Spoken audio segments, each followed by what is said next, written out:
रोजाना खबर रखे सब पे नजर। लाइक कीजिए, शेयर कीजिए और सब्सक्राइब कीजिए हमारे चैनल को। नमस्कार, रोजाना खबर में आप सभी का हार्दिक स्वागत है। मैं हूं विभूति कुमार। मेरठ की धड़कन रोजाना खबर एजुकेशन की खबरों को लेकर बहुत फोकस्ड वर्क करता है। यही वजह है कि सीबीएसई बोर्ड के नतीजों में जिस प्रकार से हम लगातार आगे चल रहे हैं, उन तमाम बेटियों को जिन्होंने टॉप किया है, हम सीधे आपसे रूबरू करवा रहे हैं। सवाल यह है कि आखिर 15 सालों से जब से मैं सीबीएसई बोर्ड कवर कर रहा हूं, तब से दिल्ली से लेकर मेरठ तक बेटियां ही बाजी क्यों मारती हैं? हमेशा छात्राओं का रिजल्ट ही बेहतर क्यों होता है?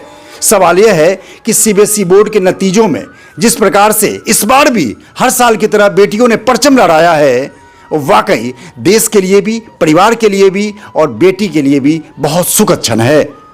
दीवान पब्लिक स्कूल मेरठ का प्रेस्टिजियस स्कूल है और वहाँ पे मानसी यादव जो हमारे साथ बैठी हैं, उन्होंने ह्यूमैनिटीज़ में डिस्ट्रिक्ट टॉप किया है।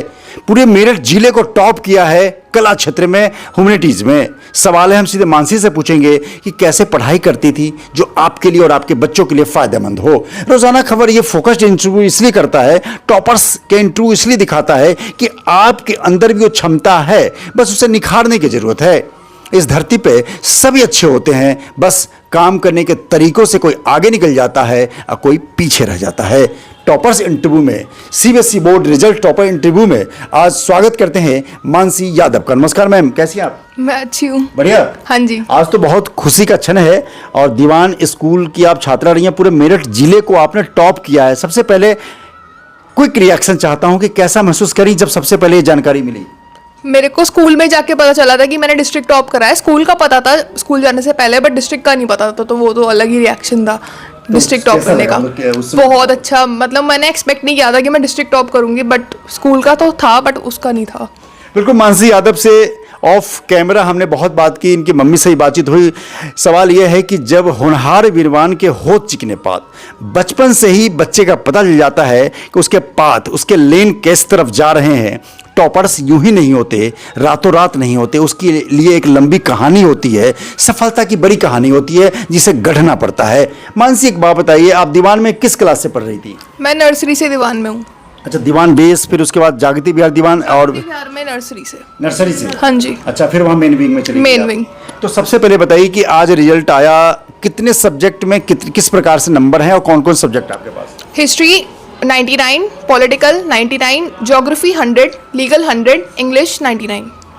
बिल्कुल। जिस तरीके से फिजिक्स, मैथ, केमिस्ट्री में 100 और 99 सुनने को बहुत मिलते थे, और आर्ट्स वालों को, जिसे आर्ट्स में आजकल ह्यूमैनिटीज़ कहते हैं, उस बच्चों को तो ये कहा जाता था 100 में अगर 70 आ गया तो बहुत अच्छा है, 75 आ गया बहुत अच्छा है। लेकिन आजकल 99 और 100 में, जिस तरीके से हिस्ट्री, ज्योग्राफी, लीगल में 100 में 100, सवाल यह है कि आखिर किस प्रकार से तैयारी चल रही है? स्कूल की भी बड़ी भूमिका होती है, टीचर्स की भी बड़ी भूमिका होती है, और सबसे बड़ी भूमिका इस बेटी की, इस छात्रा की होती है जो लगातार प्रोसेस के तहत पढ़ाई करती है। अति मानसी, एक चीज़ बताओ, जिस प्रकार से आप वहाँ पे रहीं, 9th में रहीं, 10th में और 11th 12th, अब आप निकल रही हैं, सबसे पहले बताइए कि किस प्रकार से पढ़ाई को करती थी, कितने घंटे देती थी और किस तरीके से मैनेजमेंट किया जो आज जिला टॉपर बन गई आप? मैं दिन में तो नहीं पढ़ती थी, दिन में नहीं पढ़ा जाता था। रात को मैं ज़्यादा पढ़ती थी because I was a night owl. तो मैं रात को, दिन में भी एक सेशन होता था बट रात को ज़्यादा अच्छे से पढ़ाई होती थी क्योंकि तब कोई डिस्टर्बेंस नहीं होता था, तो रात को अच्छे से पढ़ाई होती थी। कितने घंटे दे देती हैं आप? अप्रॉक्सीमेटली 7-8 घंटे एक रात। अच्छा, ये हिस्ट्री और ज्योग्राफी, पॉलिटिकल साइंस, लीगल, ये सब थ्योरी के सब्जेक्ट माने जाते हैं, तो इस तरह कैसे आप लिखने की कला किससे सीखती थी? या स्कूल में कुछ टीचर्स के नाम बताइए जो कौन कौन सब्जेक्ट वहाँ पढ़ाते थे? सुचेता मैम पॉलिटिक्स पढ़ाती थी, हिस्ट्री मीनाक्षी मैम पढ़ाती थी, लीगल सर पढ़ाते थे प्रदीप सर, तो उन्होंने काफ़ी अच्छे नोट्स प्रोवाइड करे थे, आंसर कीज प्रोवाइड की हुई थी, तो उससे काफ़ी हेल्प मिलती थी। बाकी अपने बुक में भी पॉइंट्स खुद ही बनाए थे, तो पॉइंट्स तो सबसे ज़्यादा हेल्प करते हैं थ्योरी करने के लिए। अच्छा, थ्योरी में जैसे कहा जाता है कि राइटिंग की बड़ी भूमिका होती है, हमने सुना आपकी मम्मी से कि आपकी राइटिंग भी बहुत अच्छी है, तो कहीं ना कहीं ये राइटिंग स्किल भी थ्योरी के सब्जेक्ट में आप तो अच्छा लिखती हैं, लिखी भी होंगी, और राइटिंग की भी वैल्यू हो जाती है? हाँ जी, राइटिंग की बहुत है क्योंकि नीट एंड क्लीन वर्क तो अलग ही दिख जाता है, बट हैंड राइटिंग और प्रेजेंटेशन, क्योंकि बोर्ड्स में मैंने बहुत सुना था कि प्रेजेंटेशन अच्छी होनी चाहिए, तो इन्विजिलेटर थोड़ा अच्छा दे देता है मार्क्स, एग्जामिनर, तो हाँ क्या handwriting- मतलब जैसे आप पॉइंट बना के ब्लैक और ब्लू में लिखी हैं, अंडरलाइन करके लिखी हैं, कैसे लिखने का तरीका पेपर में क्या नहीं था? ब्लैक ब्लू में तो नहीं, बस हाँ अंडरलाइन करी थी स्टेटमेंट्स और पॉइंट्स को अच्छे से हाईलाइट किया था, इंपॉर्टेंट वर्ड्स अंडरलाइन किए थे। ज्योग्राफी में तो डायग्राम्स वगैरह मानचित्र वगैरह होते हैं, तो मैप वगैरह होता है, उस तरह कैसे हैंडल करती थी? मैप तो मैंने बहुत अच्छे से लर्न करा था, क्योंकि एक वर्ल्ड मैप था, एक इंडियन मैप था। तो इंडियन मैप तो इजी था, वर्ल्ड मैप बहुत हार्ड था, तो उसकी बहुत प्रैक्टिस करी थी मैप्स। कौन कंट्री कहाँ पे है? हाँ जी, किस और तरह से एयरपोर्ट्स, ज्योग्राफिकल स्टेटस है जिस तरह से। एयरपोर्ट, सी पोर्ट्स, रूट्स, तो वो काफी हार्ड थे। पॉलिटिकल साइंस का कैसे इंटरेस्ट रहा? मतलब जनरली लड़कियों के अंदर पॉलिटिकल साइंस और ये सब की क्रेज कम होता है। Political science is one of my favourite subject, तो वो मेरे को पढ़ने में भी अच्छा लगता था, और सुचिता मैम भी काफ़ी अच्छा पढ़ाती थी, तो मज़ा आता था पढ़ने में, तो उस वजह से उसमें हेल्प हुई, क्योंकि इंटरेस्ट था तो इसलिए हेल्प ज़्यादा अच्छा पढ़ा गया। सुचिता सहगल मैम जिस तरीके से दीवान में पॉलिटिकल साइंस पढ़ाती हैं, और उनके जो पढ़ाए हुए सभी बच्चे जहाँ तक मैं देख पा रहा हूँ, इंटरव्यू कर पा रहा हूँ, 99 100 आ रहे हैं। तो सुचिता मैम को भी रोज़ाना खबर के इस मंच से सैल्यूट करता हूं कि आप जैसी टीचर सभी स्कूलों में होनी चाहिए, ताकि ह्यूमैनिटीज़ को आपने मैथ बना दिया, केमिस्ट्री, फिजिक्स और साइंस बना दिया, क्योंकि 100 और 99 तो साइंस और मैथ में आते थे। कभी सुना था कि ह्यूमैनिटीज़ में भी 3 नंबर आपके कम है। मतलब बता दूं कि 500 में 497, मानसी यादव के 497 आउट ऑफ 500, कितनी बड़ी बात है। सिर्फ ये साइंस वाले बच्चों को, अभी तक मैं 15-16 साल से दिल्ली से लेकर मेरठ तक सीबीएसई बोर्ड कवर कर रहा हूँ, 497, 3 नंबर 2 नंबर कम सिर्फ साइंस वाले बच्चों को मिलते थे। आज ह्यूमैनिटीज़ में मानसी मेरे साथ बैठी है जो जिला टॉप की है, कैसा महसूस करती हैं? बहुत अच्छा, मुझे लगा नहीं था, इतना एक्सपेक्टेशन नहीं थी कि इतने नंबर आएंगे। थी कि 90 प्लस आएंगे, 95 92 प्लस आएंगे, बट 99 पॉइंट। कितनी बहन भाई हैं आप? एक मेरी छोटी बहन है, वो क्या करती हैं? वो अभी 9th क्लास में है। अच्छा, तो आप दोनों की पढ़ाई का शेड्यूल कैसा रहता है? आप उनको पढ़ाती हैं? मैं उसको भी पढ़ाती हूँ, बट वो मेरे ट्यूशन पढ़ी है कभी? नहीं, मैं 8th क्लास से पहले पढ़ती थी, 9, 10, 11, 12 नहीं पढ़ा। सारा मैथ साइंस खुद किया? हाँ जी, यूट्यूब की हेल्प से। YouTube यूट्यूब पे काफ़ी अच्छे टीचर्स हैं जो हेल्प कर देते हैं, बाकी स्कूल टीचर्स तो है ही। तो वहाँ दीवान में जो स्कूल के टीचर हैं वो सही से पढ़ाते हैं? जनरली सारे बच्चे स्कूल के बाद ट्यूशन भी पढ़ते हैं? स्कूल के टीचर काफ़ी अच्छे से पढ़ाते हैं, मेरे को नहीं लगता ट्यूशन की ज़रूरत है। अगर स्कूल में अच्छे से पढ़ के फिर घर पे आके कर लिया प्रैक्टिस, तो ट्यूशन नहीं। मानसी, बड़ी जीत है आपकी, पूरा मेरठ जिला आपने टॉप किया है ह्यूमैनिटीज़ में, 500 में 497, बार बार रिपीट कर रहा हूँ। मानसी, ये सफलता बहुत बड़ी है, ठीक है। आप प्रिंसिपल असीम दुबे जी से भी मिले होंगे, सबसे मिले होंगे, बहुत हौसला अफजाई हुआ होगा।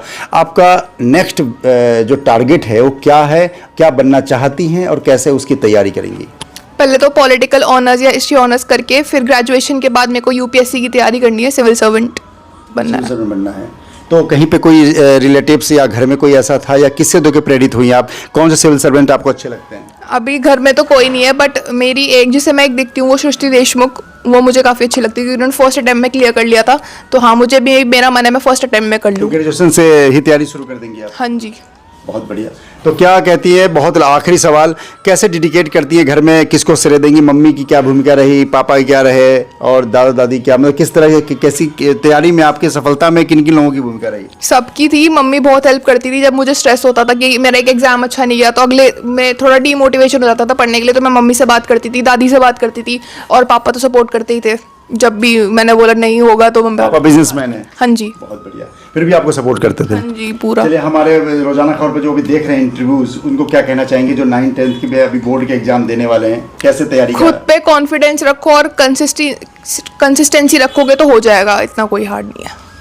हो जाएगा, क्योंकि इनका हो गया है। सफलता की नई कहानी लिख दी है मानसी यादव ने, और डिस्ट्रिक्ट टॉप मेरठ में करीब करीब मुझे लगता है कि 500-600 से ज़्यादा सीबीएसई बोर्ड स्कूल होंगे, और उसमें मानसी यादव ने टॉप किया है। सफलता और टॉपर्स की एक बड़ी लंबी कहानी होती है, क्योंकि सफलता उसी को मिलता है जो कंटिन्यू और लगातार मेहनत करता है। तो मानसी यादव से प्रेरित होइए, क्योंकि बेटी ही इस देश का नाम रोशन करने वाली है, और यूपीएससी में जब यूपीएससी कंप्लीट होगा तो कहीं न कहीं अधिकारी बनकर भी देश सेवा करेगी। मानसी यादव का इंटरव्यू कैसा लगा ज़रूर बताइए, और इस बिटिया को रोजाना खबर की ओर से बहुत बहुत बधाई और आपकी शुभकामना फ्यूचर के लिए। और चैनल को देखते रहें और शेयर करते रहें, ताकि अच्छी खबरों से आप रूबरू होते रहें। नमस्कार। रोजाना खबर रखे सब पे नजर, लाइक कीजिए, शेयर कीजिए और सब्सक्राइब कीजिए हमारे चैनल को।